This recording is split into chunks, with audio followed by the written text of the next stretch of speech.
Doctor Anita Singh, associate professor history, Kumari Mayawati, government girls PG college Badalpur. आज का विषय है लॉर्ड डलहौजी की विदेश नीति। लॉर्ड डलहौजी 1848 में भारत के गवर्नर जनरल के पद पर नियुक्त हुए। उनका मुख्य उद्देश्य भारत में अंग्रेजी सत्ता का अधिकतम विस्तार करना था।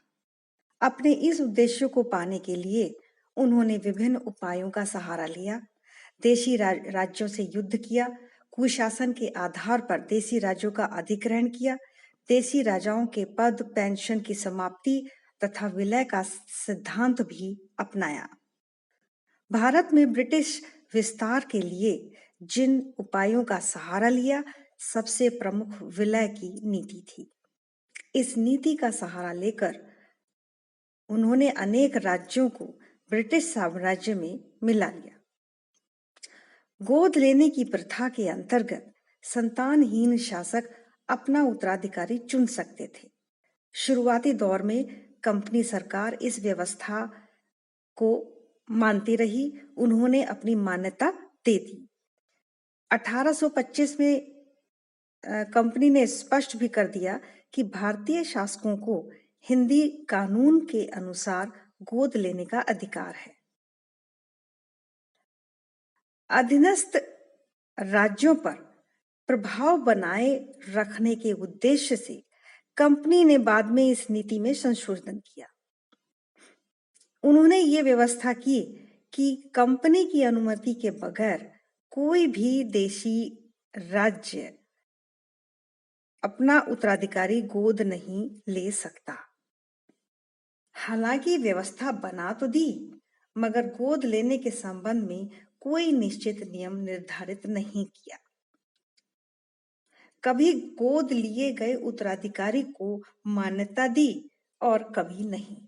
इस तरीके से 1826 से लेकर 1848 के बीच लगभग 15 भारतीय शासकों को सरकार ने मान्यता दी और कुछ को उन्होंने अपनी स्वीकृति नहीं दी, जैसे जालौन, कोलाबा, झांसी इत्यादि। डलहौजी से पूर्व कंपनी गोद लेने की प्रथा के संबंध में अपनी सुविधानुसार या किसी राज्य विशेष की परिस्थिति को ध्यान में रखते हुए ही निर्णय लेती थी। डलहौजी ने भारत आने के बाद गोद लेने की प्रथा पर पाबंदी लगाकर संतानहीन शासकों के राज्यों को अंग्रेजी राज्य में मिलाने की योजना बनाई और पाबंदी लगाने से पूर्व उसने देशी राज्यों को 3 श्रेणी में बांटा। प्रथम श्रेणी उन राज्यों की जिन राज्यों के निर्माण में अंग्रेजी सरकार का प्रत्यक्ष अथवा अप्रत्यक्ष योगदान था। ऐसे राज्यों को गोद लेने पर पूर्ण प्रतिबंध लगा दिया गया। दूसरी श्रेणी में अंग्रेजी सरकार ने उन राज्यों को रखा जिन्हें गोद लेने के पूर्व सरकार की स्वीकृति लेनी होती थी। तीसरी श्रेणी स्वतंत्र देशी राज्यों की बनाई गई। ये राज्यों को इन राज्यों के शासकों को गोद लेने की पूर्ण स्वतंत्रता थी। डलहौजी का मानना है कि जो गोद लिया हुआ पुत्र है वह गद्दी का अधिकारी नहीं हो सकता, वो उत्तराधिकारी नहीं हो सकता, वो शासक नहीं बन सकता, मगर हाँ, राजा की निजी संपत्ति पर उसका पूरा हक है। तो अब डिस्कस करते हैं उन राज्यों को जिनका इस सिद्धांत के अंतर्गत विलय किया गया। इनमें मुख्यतः सतारा, नागपुर, झांसी, संबलपुर और जैतपुर हैं। जो सबसे पहला राज्य इस विलय के सिद्धांत के अनुसार विलय किया गया वो था सतारा। सतारा के राजा अप्पा साहब के कोई पुत्र नहीं था और उन्होंने बिना कंपनी की अनुमति के एक बच्चे को गोद ले लिया गया। 1848 में अप्पा साहब की मृत्यु हो गई। डलहौजी ने उस गोद लिए गए बच्चे को मान्यता नहीं दी और इस राज्य का उत्तराधिकारी न होने के कारण राज्य को कंपनी में मिला लिया। संभलपुर की भी यही स्थिति थी, जो कि वर्तमान उड़ीसा में है। ये 1849 में यहाँ के राजा नारायण सिंह की मृत्यु हो गई और वहां उनकी मृत्यु के बाद विधवा रानी ने प्रशासन संभाल लिया। डलहौजी ने वास्तविक उत्तराधिकारी के अभाव में इसे भी अंग्रेजी साम्राज्य में मिला लिया। झांसी का जिक्र आता है। अब झांसी का शासक गंगाधर राव था और उसने आनंद राव को अपना दत्तक पुत्र घोषित किया। कंपनी से अनुमति भी मांगी, मगर अनुमति मिलने से पहले ही 1853 में गंगाधर राव की मृत्यु हो जाती है। उसकी मृत्यु के बाद डलहौजी आनंद राव को उसका दत्तक पुत्र स्वीकार नहीं करता और राज्य पर 1854 में अधिकार कर लेता।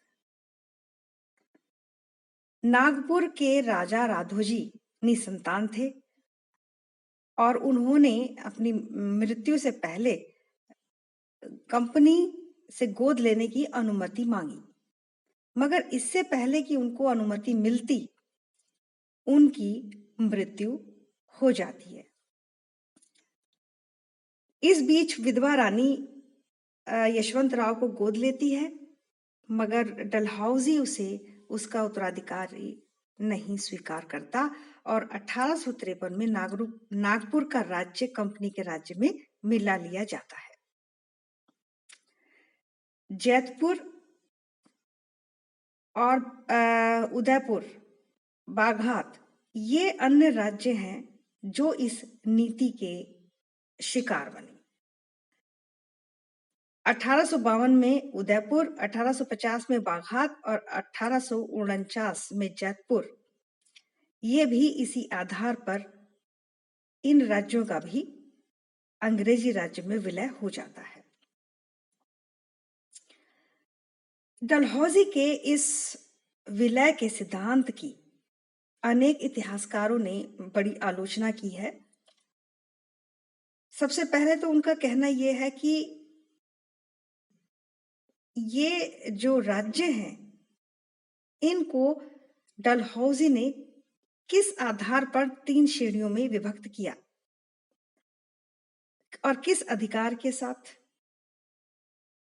क्योंकि देसी राज्यों का निर्माण में ना तो अंग्रेजों का हाथ था और ना ही वे भारत की वैधानिक सर्वोच्च सत्ता थे।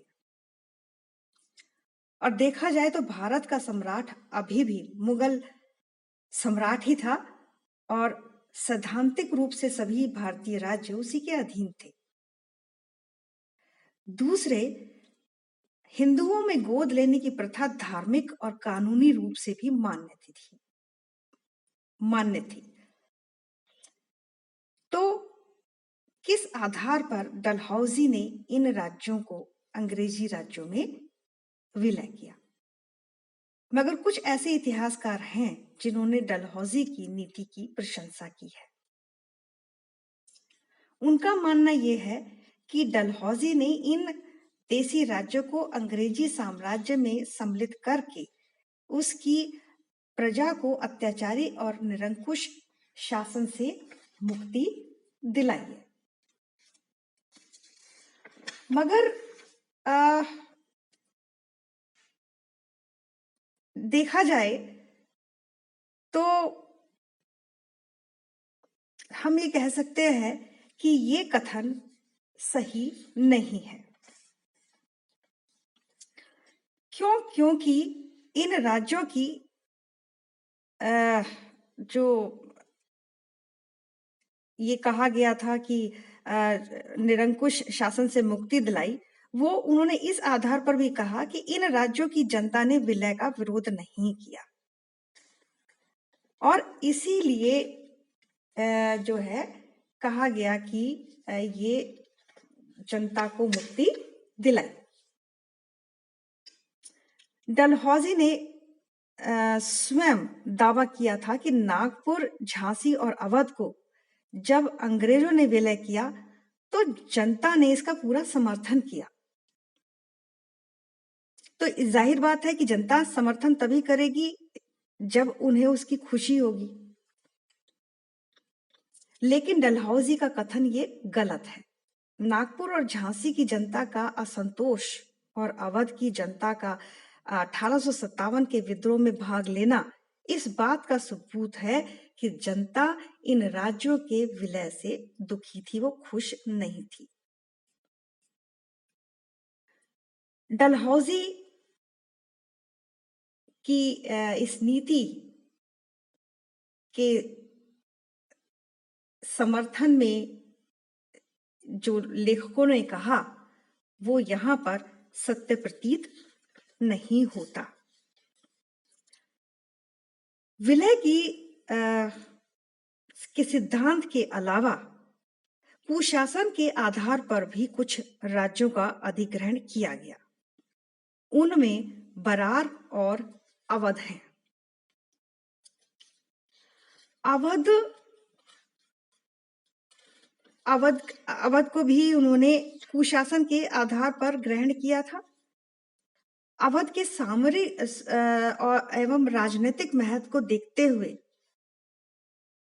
अंग्रेजों ने इसे अंग्रेजी राज्य में विलय करने की योजना बनाई और इस उद्देश्य से उसने 1849 में कर्नल स्लीमैन को अवध का रेजिडेंट नियुक्त किया और उससे कहा कि वह अवध के प्रशासन के संबंध में एक विस्तृत रिपोर्ट तैयार करे। स्लीमैन ने नवाब वाजिद अली शाह के प्रशासनिक दुर्बलता के साथ साथ प्रशासन को कंपनी के हाथ में लेने का सुझाव भी दिया, परंतु स्लीमैन कभी भी इस फेवर में नहीं था कि नवाब को हटाकर जो है कंपनी का अधिकार उस पर स्थापित हो जाए। स्लीमैन ने त्याग पत्र दे दिया और उसके बाद जनरल आउटरम को रेजिडेंट बनाकर अवध भेजा गया। उसने नवाब पर अनेक आरोप लगाकर राज्य को कंपनी में मिलाने का प्रस्ताव भेजा और जिन रिपोर्टों के आधार पर डलहौजी ने अवध को अंग्रेजी साम्राज्य में मिलाने का निर्णय ले लिया। अब फरवरी 1856 में जनरल आउटरम ने नवाब वाजिद अली शाह के सामने एक संधि पत्र प्रस्तुत किया जिसके अंतर्गत ये कहा गया कि नवाब अपनी इच्छा से राज्य कंपनी को दे रहा है। तो नवाब ने इस संधि पर हस्ताक्षर करने से मना कर दिया, मगर डलहौजी ने जबरदस्ती मतलब कुशासन का आरोप लगाकर उसे हटा दिया गद्दी से और एक जो 3 फरवरी 1856 में एक अधिसूचना जारी करके राज्य को कंपनी में मिला लिया। अवध का अधिग्रहण देखा जाए तो पूर्णतः अनैतिक था, मगर डलहौजी ने इसे उचित ठहराया। उसका कहना था कि यदि अंग्रेज सरकार इस प्रकार के कुशासन को, जिसमें करोड़ों लोग पिस रहे हैं, अधिक समय तक चलाने में सहायता देती है तो वह मानव और ईश्वर दोनों की दृष्टि में दोषी होगी। डलहौजी के समर्थकों ने अवध को अंग्रेजी राज्य में मिलाए जाने को बिल्कुल सही ठहराया।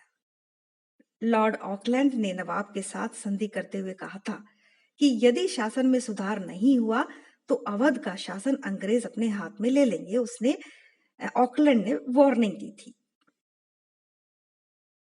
मगर इसके लिए अंग्रेज जिम्मेदार हैं। क्यों? अगर उसमें सुधार नहीं हुआ तो भारतीय क्यों, अंग्रेज क्यों नहीं? क्योंकि नवाबों ने तो सुधार करने की कोशिश भी की थी और उन्होंने अंग्रेजों से सहयोग की मांग भी की थी, उनसे सहायता की गुहार भी लगाई थी। वजीर हकीम मेहंदी ने जब बेंटिक से सुधार के लिए सहायता मांगी तो उसने मना कर दिया। तो देखा जाए तो भारतीयों के अनुसार जो वो कहते हैं कि अवध का विलय वास्तविक विश्वास की महान अवहेलना थी, जिसकी अंतरराष्ट्रीय कानून आज्ञा नहीं देता। और कुछ लेखक तो इसे एक महान डकैती बतलाते हैं। इसी तरीके से कुशासन के आधार पर ही बरार का भी अधिग्रहण किया गया। हैदराबाद के निजाम के अधीन था ये बरार और यहाँ पर हमेशा जो है अशांति बनी रहती थी, सांप्रदायिक दंगे होते रहते थे और वहां पर एक अंग्रेजी सेना रखी गई थी जिसके खर्च का को वहन करना निजाम के लिए बड़ा मुश्किल था और उस पर कर्जा दिन बर दिन बढ़ता जा रहा था।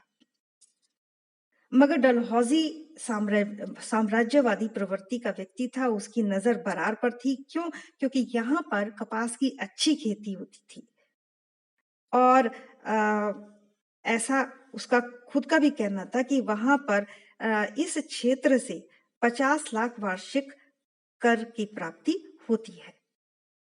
इसीलिए भी वे डलहौजी की नजर इस पर थी।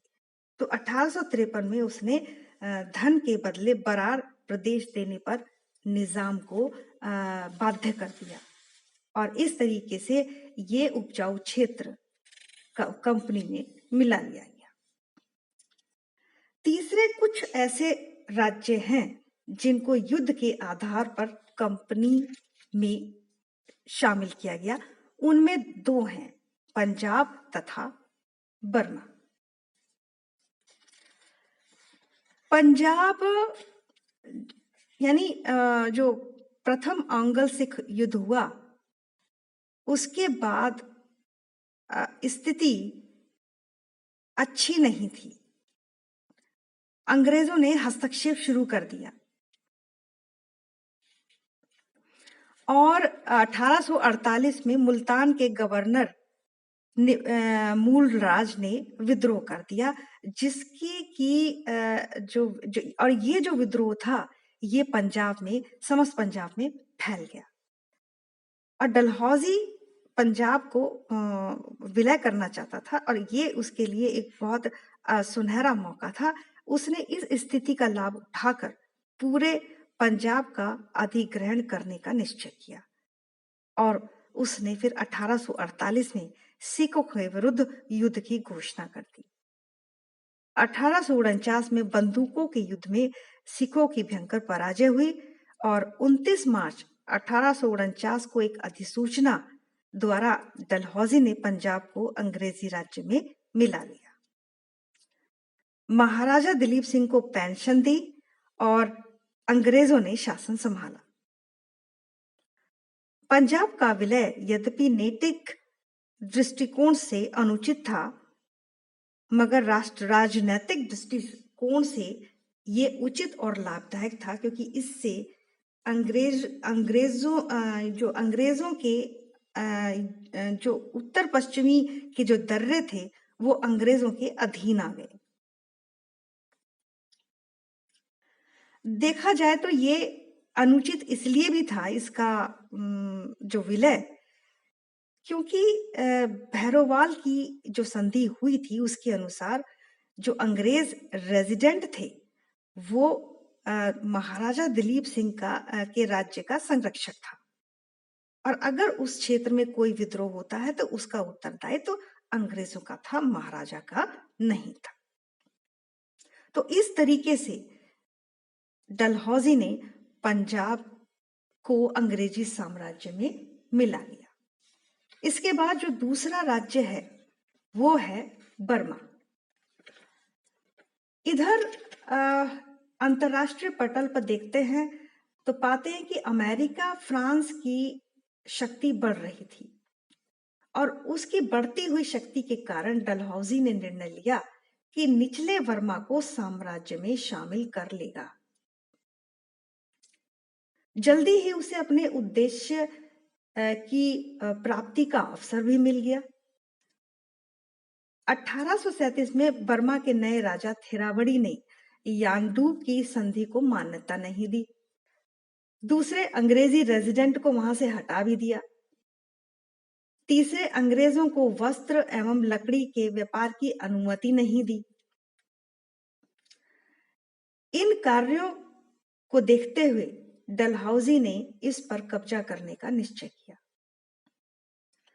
और ये जो इमीडिएट कॉज रहा वो था कि रंगून में जो अंग्रेजी व्यापारी थे उन्होंने शिकायत कर दी वहां के शासकों के प्रति।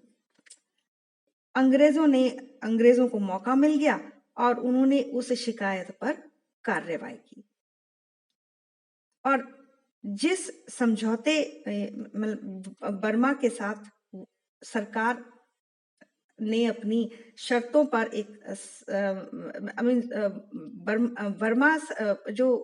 बर्मा की सरकार थी उसके साथ अंग्रेजों ने समझौते करने का प्रयास भी किया, मगर वहां के शासक ने उन शर्तों को मानने से मना कर दिया और इस तरीके से द्वितीय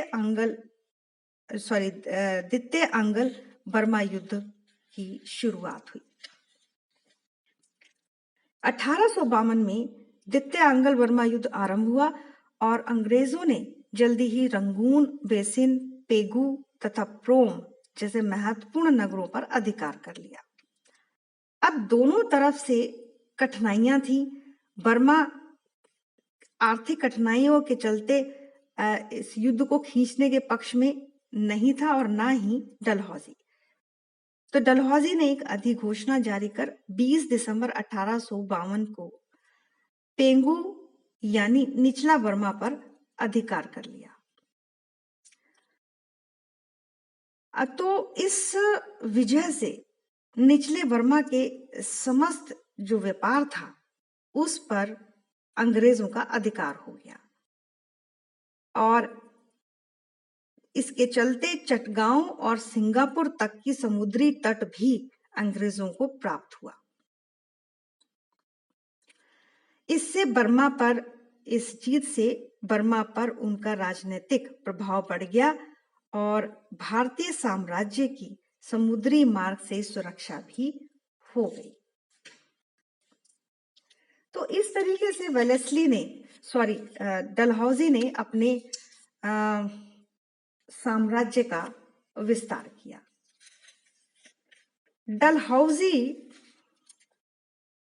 लॉर्ड डलहौजी की देखा जाए तो गणना भारत के प्रमुख गवर्नर जनरल में की जाती है, क्योंकि उन्होंने अपनी कूटनीति और सैनिक प्रतिभा के द्वारा भारत में ब्रिटिश साम्राज्य का अधिकतम विस्तार किया।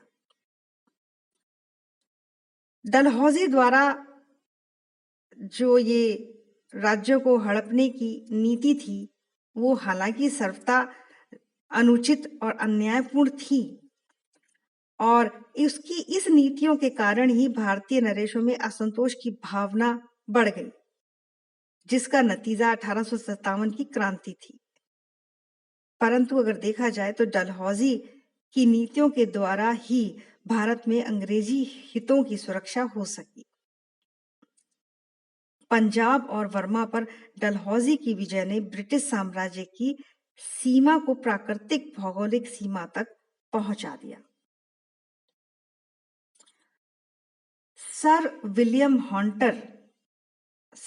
हंटर ने डलहौजी के कार्यों का निचोड़ 3 शब्दों में बताया है: विजय, संगठन और विकास।